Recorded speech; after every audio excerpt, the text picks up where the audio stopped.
that, if you tend to get one answer wrong, you'll lose like totally of 5 marks.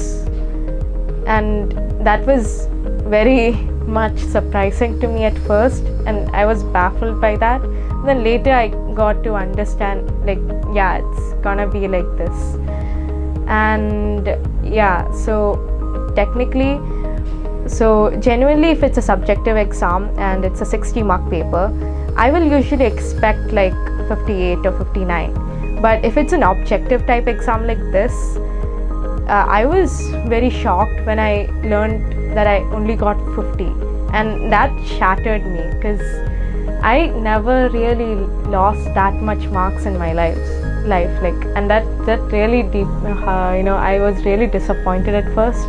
Then later I learned to adapt to it, and I think that's what helped in my maturity journey, like for me maturing emotionally, because I'm a very sensitive person. I get very affected when I lose a lot of marks, or if I don't know the answer to a particular question, particularly in my field of academics, because I find it very precious, because people genuinely say that I'm very academically well, so I find it very much of a precious thing to protect that. So because of that conscience, I always tend to pressurize myself sometimes, and if I find that if I don't know the answer to this, I kind of get stressed a lot.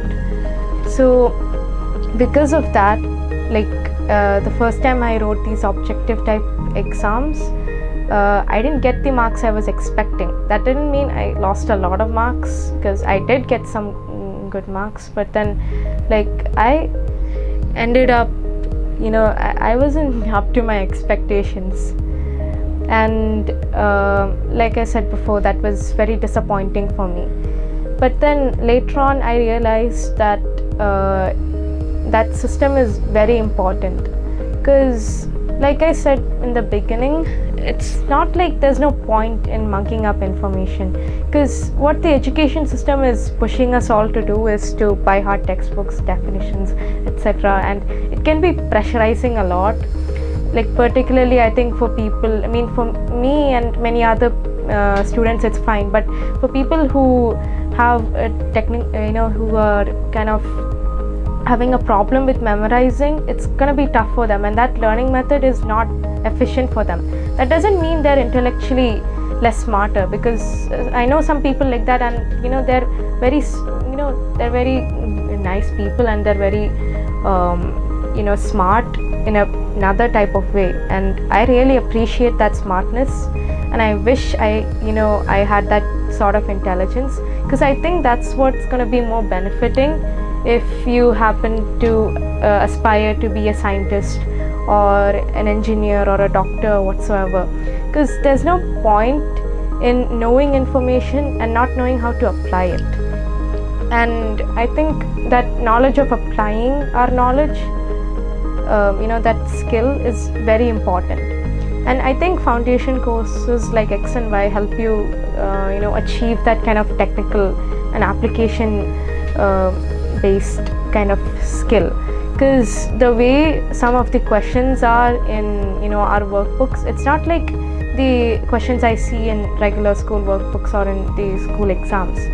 So obviously you need to prepare yourself like that if you want to write an entrance exam, but that kind of skill is not just important for writing an entrance exam. That kind of skill is important for any sort of problem solving, for any kind of problem solving dilemma, because in our world there are so many things we have to deal with right now. Like, it's not just in the field of science, in this field of politics, in the field of technology, etc. We humans, and we as mankind, we have to deal with many problems, and we need to develop that skill, and we need to develop that skill particularly with our young population to deal and solve that problem. That problem solving mindset should be developed, that kind of technical mindset, that kind of mindset of applying the knowledge. I think that's the basis. Applying knowledge, that way of technical thinking is very important. And I think that's what most education systems should move to. Because I've read this in a book, that I've read about this somewhere, that the current education system is particularly in India, current education system is based off what the British gave us, on the basis of what the Britain had during the Industrial Revolution. So technically, back in those days, so technically the education system that we are currently learning in is what people in the 1800s also learned. It's that kind of a rigid, very very straightforward. I mean, I won't say straightforward, it's kind of a rigid, yes, and like that mugging up kind, like you need to do this, you need to obey this, you need to do it this way, otherwise you're not gonna pass this exam. It's kind of like that mindset, and I've noticed that in certain teachers also, because that's the kind of system that our education system is fostering. And it's not just a problem in India, I think it's a problem worldwide, that many education systems are forcing children to by heart their textbooks. And children who didn't understand the topic properly, they find it very hard to by heart that topic. And people who learn write this mugged up things in their exam, they get full marks without understanding the value of grasping the idea of the concept, grasping the idea of how to apply that concept. And when I joined XandY, I think my main where I can mainly see my improvement was in maths and physics. Because before, I didn't have much of an interest for physics before, and I didn't understand. I didn't know of how much importance these two things had in our current world.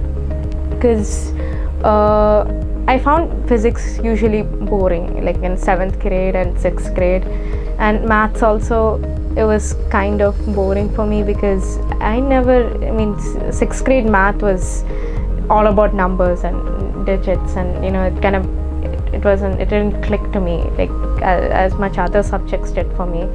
So I usually found it very boring, and I think mainly why I found it boring and why many other people find it boring is because they don't understand the technical value of these kind of things. I think this technical value is something that I cannot explain straightforward.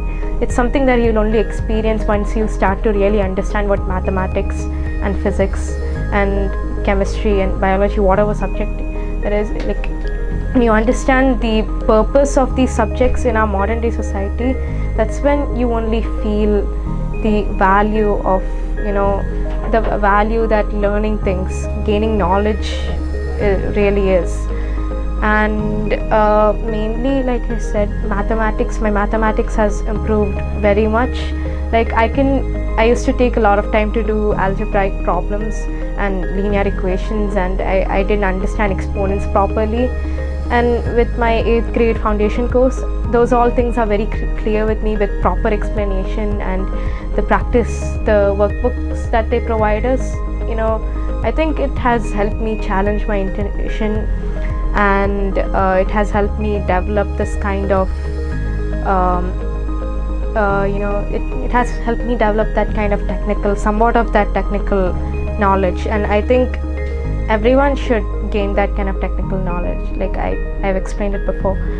And yeah, so that's technically what this foundation course has helped me, and I wish to study in it until I wish to continue forward with this, and I would recommend others to join a foundation course too for this same reason.